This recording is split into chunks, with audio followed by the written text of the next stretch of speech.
Hi friends, welcome to Rama plate. నేను మీ రమ.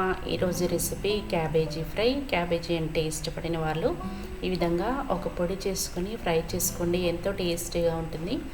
ఈ పొడితో చేసుకుంటే అసలు టేస్ట్ మర్చిపోలేరు, ఎప్పటికీ గుర్తుండిపోతుంది. క్యాబేజీ కర్రీ అంటే ఇలా పొడి చేసుకుంటే ఎంతో టేస్టీగా ఉంటుందని మీకు తెలిసిపోతుంది. ఇప్పుడు ఒక ప్యాన్ పెట్టుకొని అందులో 1 టేబుల్ స్పూన్ ఎండు కొబ్బరి, 1 టేబుల్ స్పూన్ పల్లీలు, ఒక 10 వరకు ఎండుమిరపకాయలు వేసుకోండి. అలాగే 1 టీ స్పూన్ జీలకర్ర వేసుకొని వీటన్నిటిని కూడా దోరగా వేయించుకోండి. ఇలా అన్నీ వేయించుకొని పొడి చేసుకుంటే ఎంతో టేస్టీగా ఉంటుంది. డైరెక్ట్ కూడా వేసుకోవచ్చు, బట్ వేయించుకుంటేనే చాలా టేస్టీగా ఉంటుంది. మిక్సీ జార్ తీసుకొని అందులో వేసుకోండి. 5-6 వెల్లుల్లిపాయలు పొట్టు తీసుకోకుండానే వేసుకోండి.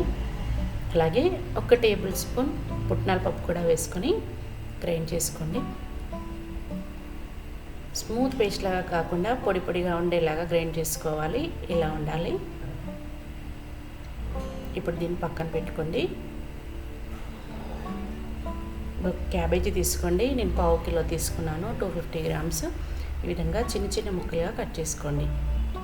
చిన్న ముక్కలుగా కట్ చేసుకుంటే తొందరగా ఫ్రై అయిపోతుంది. ఎంత వీలైతే అంత చిన్న కట్ చేసుకోండి. స్టవ్ మీద ప్యాన్ పెట్టుకొని 3 టేబుల్ స్పూన్ల నూనె పోసుకోండి. నూనె వేడెక్కిన తర్వాత పోపు దినుసులు వేసుకోండి. అన్నీ కూడా 1/2 టీ స్పూన్ చొప్పున వేసుకోండి. జీలకర్ర, ఆవాలు, పచ్చిశనగపప్పు, మినపగుళ్ళన్నీ కూడా వేసుకొని వేయించుకోండి. ఈ పోపు వేగిన తర్వాత 2 పచ్చిమిరపకాయలు తీసుకొని చిన్న ముక్కలుగా కట్ చేసి వేయించుకోండి. పచ్చిమిరపకాయలు వేగిపోయాయి. ఇప్పుడు ఒక 2 రెమ్మల కరివేపాకు కూడా వేసుకొని కలుపుకోండి.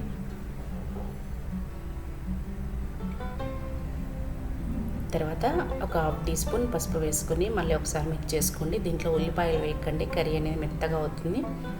సో కర్రీ పొడి పొడిగా కావాలి అనుకుంటే ఉల్లిపాయలు స్కిప్ చేసుకోండి. తర్వాత కట్ చేసి పెట్టుకున్న క్యాబేజీని వేసుకొని 2-3 నిమిషాలు నూనెలోనే ఫ్రై చేసుకోండి.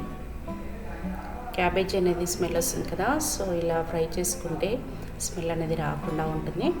ఒక 2-3 నిమిషాలు నూనెలో బాగా ఫ్రై చేసుకోవాలి. మొత్తం అంతా ఫ్రై చేసిన తర్వాత మూత పెట్టుకొని సిమ్లో పెట్టుకొని ఉడికించుకోండి.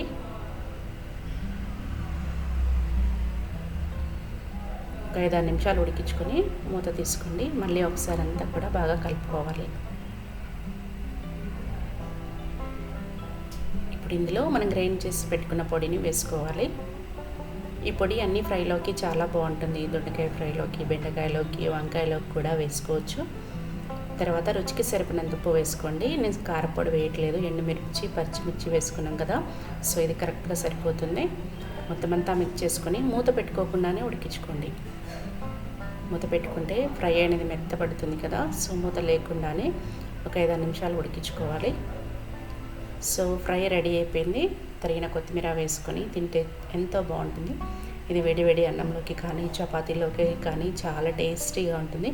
క్యాబేజీ అంటే వాసన వస్తుంది కదా, సో అలాంటి వాళ్ళు ఈ విధంగా పొడి చేసుకొని క్యాబేజీ ఫ్రై చేసుకుంటే ఎంతో బాగుంటుంది. టేస్ట్ అనేది అస్సలు మర్చిపోలేరు, అంత టేస్టీగా ఉండే ఈ క్యాబేజీ ఫ్రై మీకు నచ్చితే ఒక లైక్ చేసి, షేర్ చేసి, కామెంట్ చేయండి. Thank you for watching.